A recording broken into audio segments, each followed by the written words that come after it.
Iqembu le-ANC liyaqhubeka nokuthukuthelisa uHelen Zile okanye iqembu leDA njengoba izolo mhla ka-26 September 2024 kuye kwafika isigaba lapho khona kumele ukuthi-ke kuvotwe ukuba imeya iye ngaphansi kweqembu leDA, imeya-ke yasendaweni yaseTshwane. Kuvotwe ukuthi-ke bakhona yini abahamba nayo, bakhona abangahambi nayo ngoba kumphakathi kade-ke uzama ukuyisusa ngey'nsolo zokuthi-ke ayiwenzi umsebenzi. Okuthe mangabe sekufika isikhathi-ke sokuthi i-ANC ivote ngokujwayelekile okanye-ke ngokulindelekile ukuthi izovota neqembu le-DA ngoba phela bawu-GNU bonke.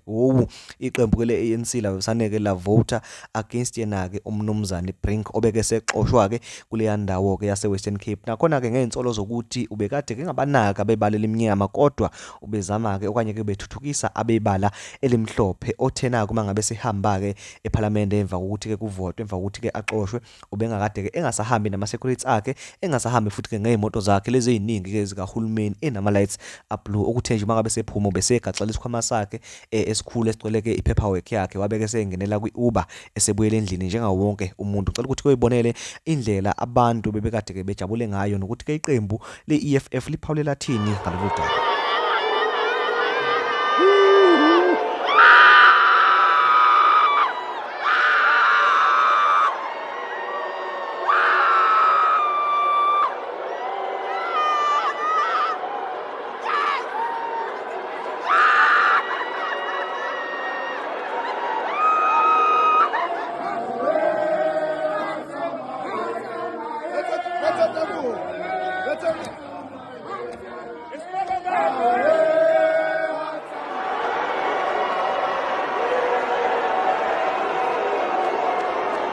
Most definitely, this is what the economic freedom fighters in Gauteng, and particularly in the city of Tshwane, led by fighter uRamaphosa, has always fought for in the interest of the people of Tshwane, was that there were no deliverables to our constituencies. And when we refer to our constituency, we refer to the people that would vote for the EFF and the people who are in majority, who are in deserving of service delivery, particularly in township areas where black people reside in. You know, there has been a racial profiling of service delivery orientation in the city of Tshwane that ought to have been corrected. You look at the difference of services between Centurion versus Atteridgeville or as far as Soshanguve, you get then to realize that the systematic approach of racism was extremely high, led by the Democratic Alliance, and which necessitated that we actually review our stance in ensuring that there must be a stable government, because that's what we did in 2021 in the absence of the EFF forming part of that government.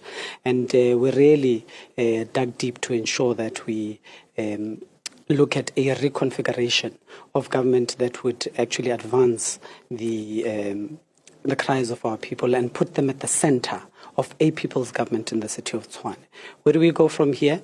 Is that there must be a reconstituting of government, a government that would be stable, a government that would take the interest of the people of Tshwane and their workers well ahead of partisan politics, well ahead of minority rule.